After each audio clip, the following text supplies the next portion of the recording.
Every one of us, at some point, faces a moment that tests our wisdom, not just our knowledge, but our wisdom. It's not found in textbooks or lectures. It's built through the choices we make and the lessons we learn from each challenge and triumph we encounter. Today, we're diving deep into understanding how sometimes, without even realizing it, we might be embracing habits that limit our personal growth. We'll explore the subtle signs that suggest we might be acting foolishly, not to judge, but to grow. This isn't just another list. It's a mirror, a chance to see clearly the behaviors we need to change to lead richer, more fulfilled lives.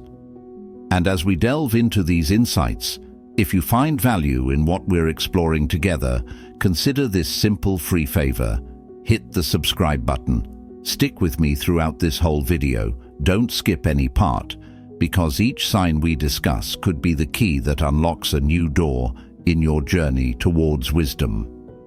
Drawing from the timeless lessons of Stoic philosophy, let's reflect, challenge ourselves, and embrace the courage to change.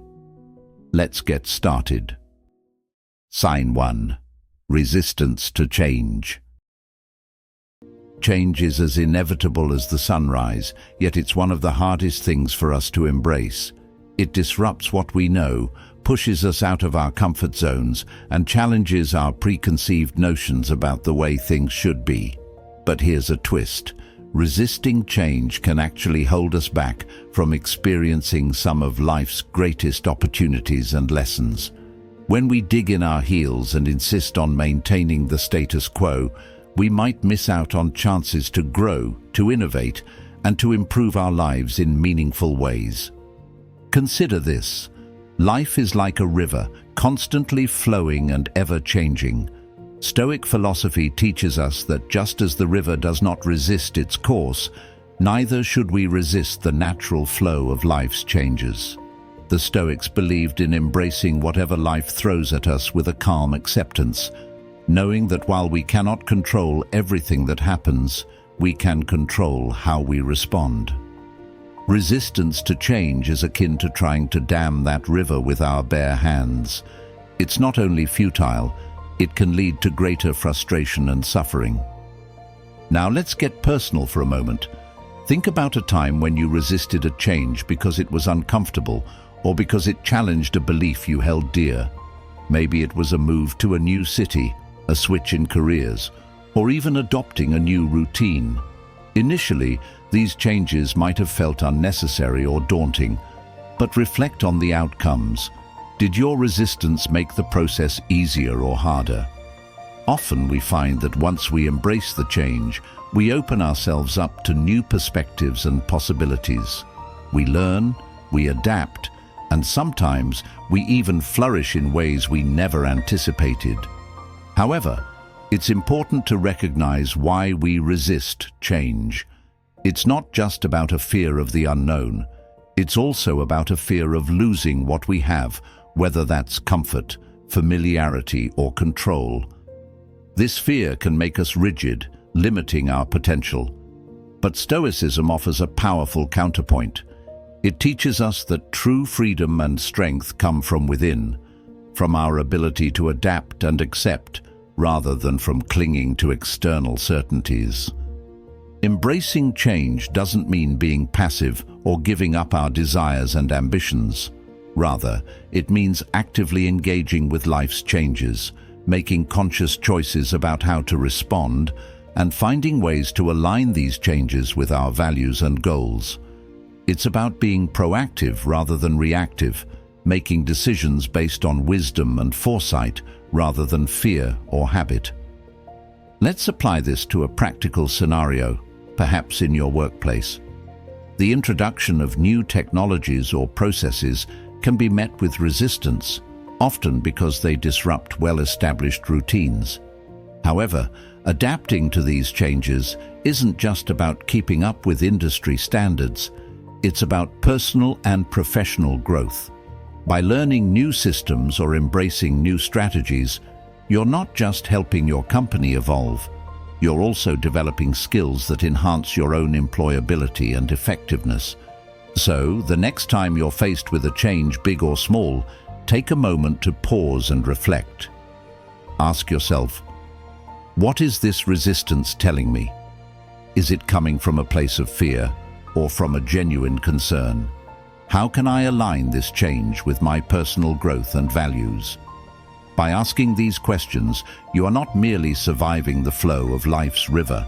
You are learning to navigate it skillfully, using change as a tool to carve out a more meaningful path for yourself. Sign 2. Blaming others. It's a human instinct to look outward when things go wrong. Pointing fingers is easier than looking in the mirror.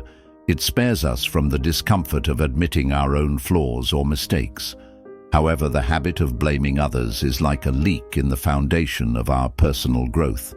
It may not seem like a big deal at first, but over time, it can cause the whole structure to weaken and eventually collapse.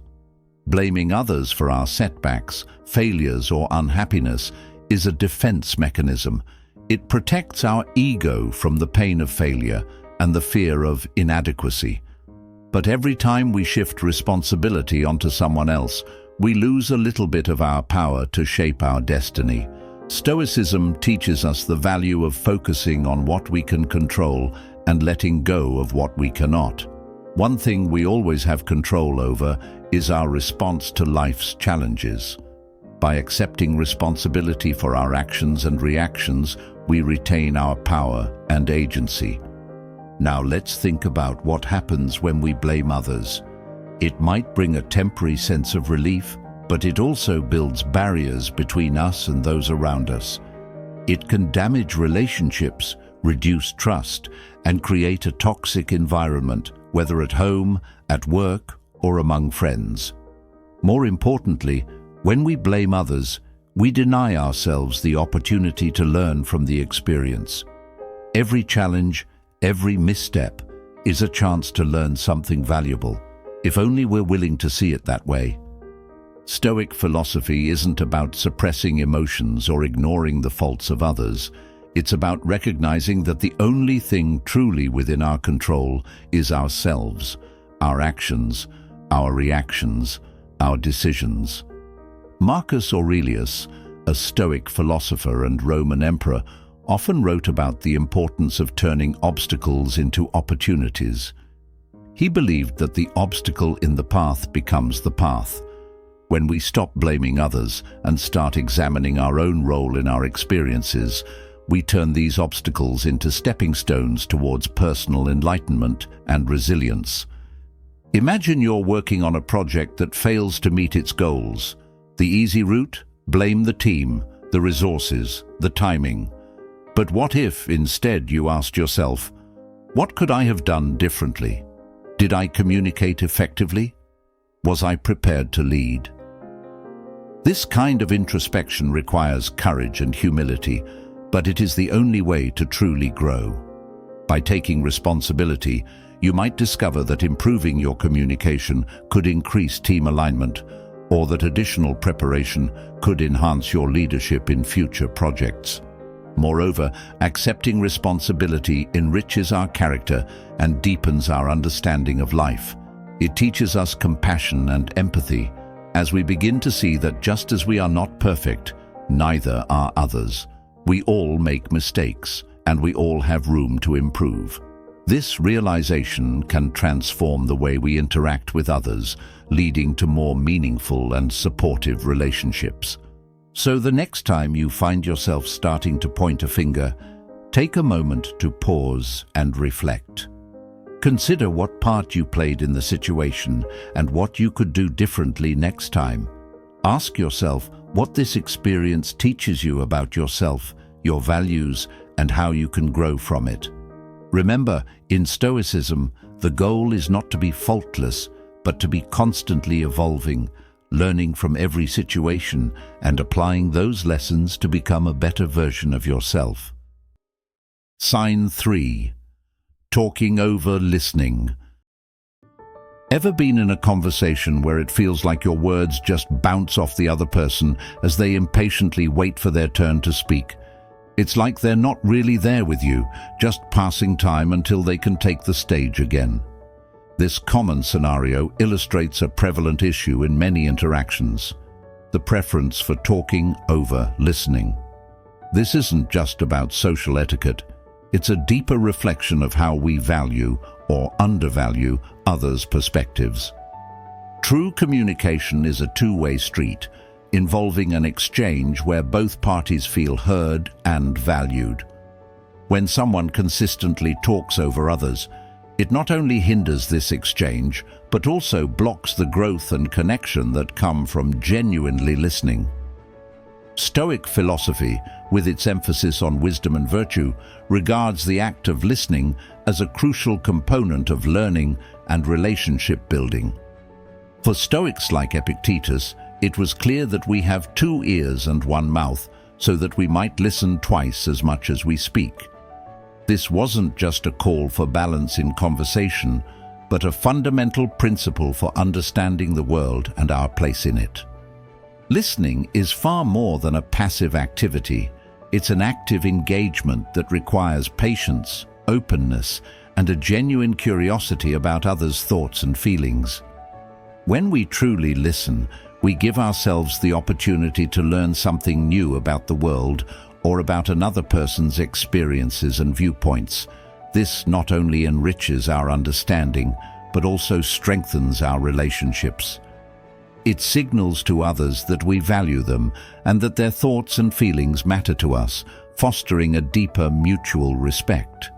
However, the inclination to talk over listening often stems from a desire to assert dominance or control in a conversation. This can be especially tempting in situations where we feel insecure or believe we have something to prove. But Stoicism teaches us that true confidence comes from being secure enough in oneself to welcome and even seek out the viewpoints of others. By embracing humility and the acknowledgement that we don't have all the answers, we open ourselves up to a broader spectrum of knowledge and experience. Consider the practical implications of this in a professional setting. A leader who talks over their team may initially seem strong and decisive, but over time this behavior can stifle creativity and initiative within the team. Members may feel undervalued and reluctant to share their insights, leading to a decline in team performance and morale.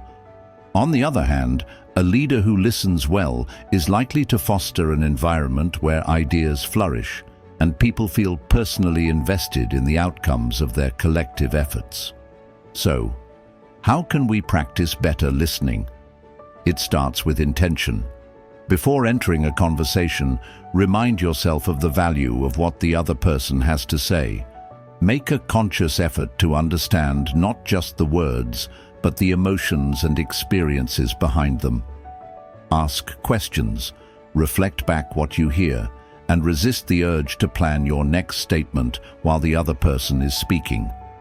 These simple steps can transform your interactions, making them richer and more productive.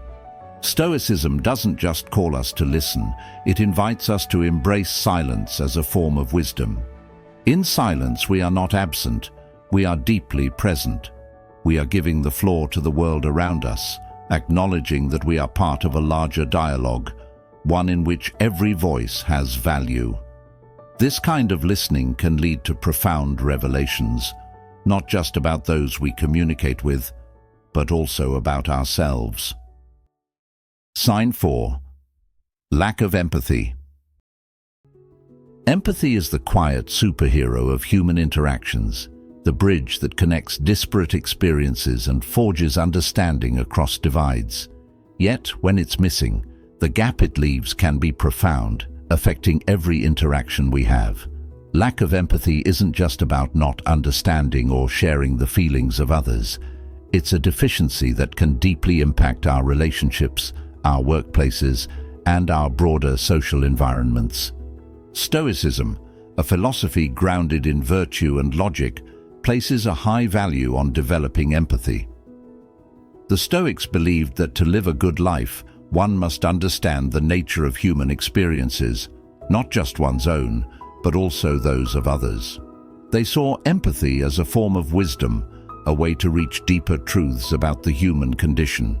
Marcus Aurelius, a model of Stoic virtue, often wrote about seeing things from another's perspective, emphasizing that understanding others helps us react to them with kindness and fairness. When we fail to empathize, we essentially navigate social situations blindfolded. We misinterpret intentions, overlook hurts, and generally mismanage our relationships. It can make us seem cold, detached, or uncaring, creating an emotional distance between ourselves and others. This isn't just about missing out on emotional connections. It can lead to practical consequences, like conflict at work or strain in our personal lives. Let's consider a typical workplace scenario. Imagine a manager who never acknowledges the stress his team members feel during high-pressure projects. This manager, operating with a lack of empathy, might push his team relentlessly, leading to burnout and resentment. His inability to grasp and respond to the emotional state of his team not only diminishes morale, but can also decrease productivity and loyalty. Here, the Stoic practice of empathy would advise the manager to observe and respond to the needs and feelings of his team members, thereby fostering a supportive and more effective work environment. Empathy also plays a crucial role in leadership beyond just the everyday interactions.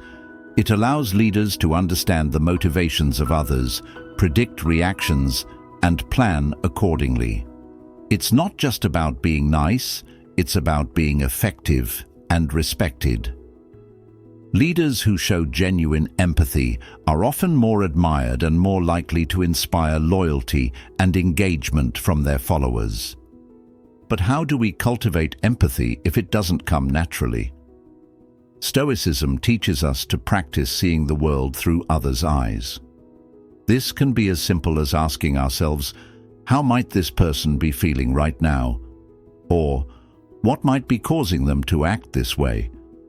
This practice not only helps us understand others better, but also helps us control our reactions, allowing us to respond with patience and kindness instead of frustration or anger.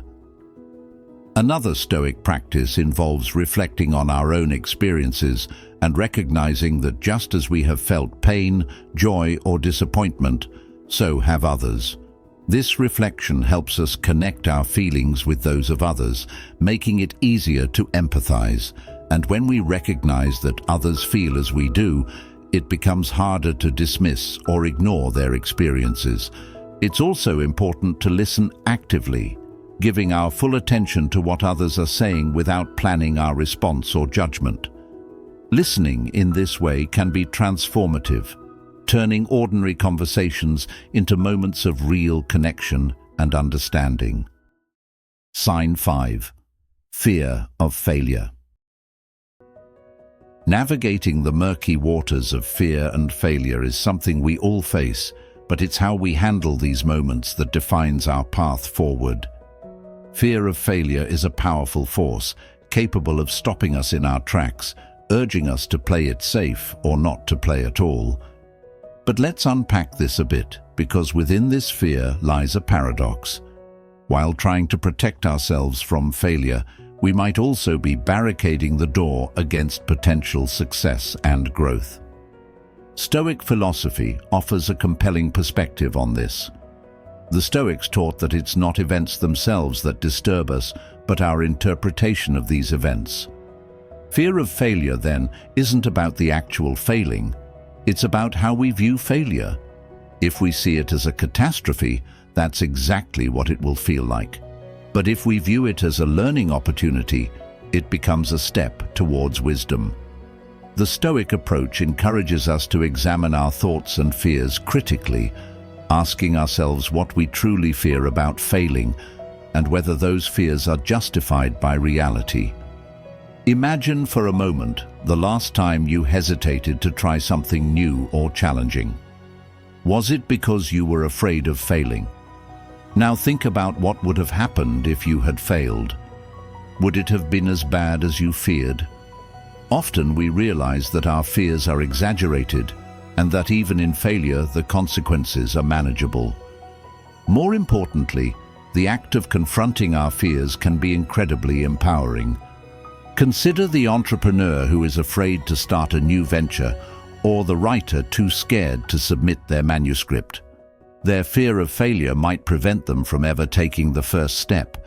However, each failure carries valuable lessons that are integral to personal and professional growth. Failing at something does not make one a failure. It makes them experienced, often leading to better judgment and greater resilience. This aligns closely with Stoic resilience, which is not about never falling, but about learning how to rise every time we fall. Moreover, fear of failure often keeps us from fully engaging with life, from reaching our potential or discovering new passions. It can lead to a life of regrets, not because of the things we did, but because of the things we were too afraid to try. The Stoics believed in living according to nature, which includes embracing the inherent risks and uncertainties of life. By confronting our fear of failure, we align more closely with this natural state of courage and action. One practical Stoic exercise to combat the fear of failure is the practice of premeditatio malorum, or the premeditation of evils. This involves visualizing the worst-case scenario in detail and preparing oneself mentally for it. By doing this, we often find that we can handle much more than we think, and that the fear of failure is more daunting than the failure itself. This mental rehearsal not only diminishes anxiety, but also equips us with a plan to manage and mitigate the potential consequences of failing. So, what can we do to start overcoming this fear? Begin by setting small, manageable goals that involve some degree of risk. Each small success builds confidence and reduces the fear associated with bigger risks. Additionally, reflect on past failures and extract the lessons they offered. This reflection not only diminishes the sting of those failures, but also enriches your understanding of how to succeed in future endeavors. Sign 6. Overconfidence.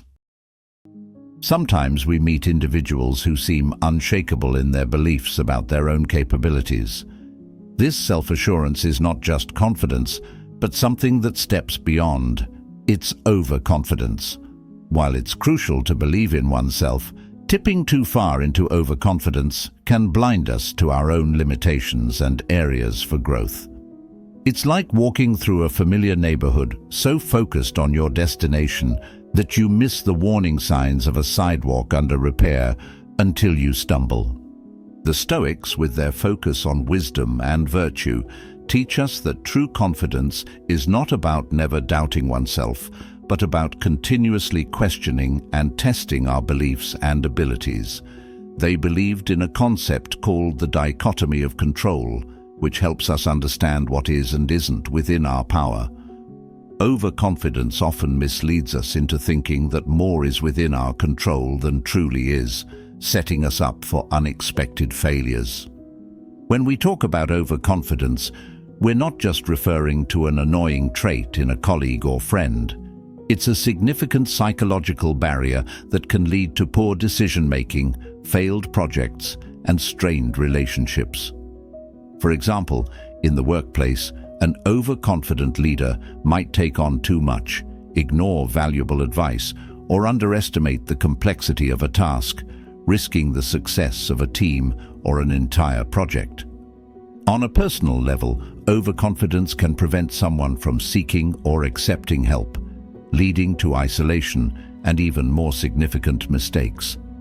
The remedy that Stoicism offers isn't to undermine one's self-esteem, but to foster a balance between confidence and humility.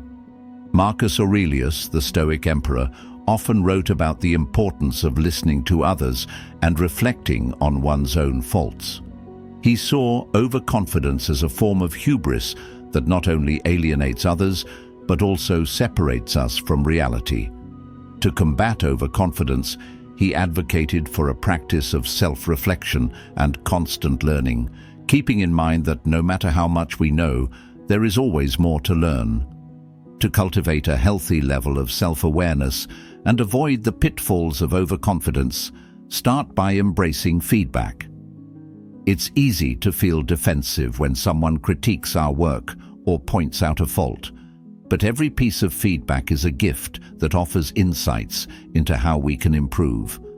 Another practical step is to regularly set aside time for reflection. Ask yourself, what went well today? What didn't? What can I do better tomorrow? This kind of questioning can ground your confidence in real achievements and areas for growth, rather than in an inflated self-image. Moreover, engaging with diverse perspectives is crucial. Overconfidence thrives in echo chambers where our ideas and decisions are never challenged. By actively seeking out opinions that differ from our own, we not only check our overconfidence, but also broaden our understanding and empathy, which are key to effective personal and professional relationships. Finally, adopting a Stoic mindset involves recognizing the impermanence of success and the inevitability of failure. Understanding that we are not infallible, that we will sometimes fail, helps temper overconfidence. Each failure is not a sign to lower our self-esteem, but a reminder that growth is a continuous process. This perspective doesn't just protect us from the downsides of overconfidence, it enriches our journey, making us more resilient and adaptable. Thank you for spending this time with me today and exploring these important aspects of our growth. Remember, each step you take in understanding and adjusting your actions leads you closer to the wisdom and balance that Stoicism teaches. If you found this conversation valuable, check out the suggested video on your screen to continue your journey with us here at Stoic Journal. Thank you for being a part of our community, for your curiosity and your commitment to personal growth. Keep striving, keep learning, and until next time, be wise and be well.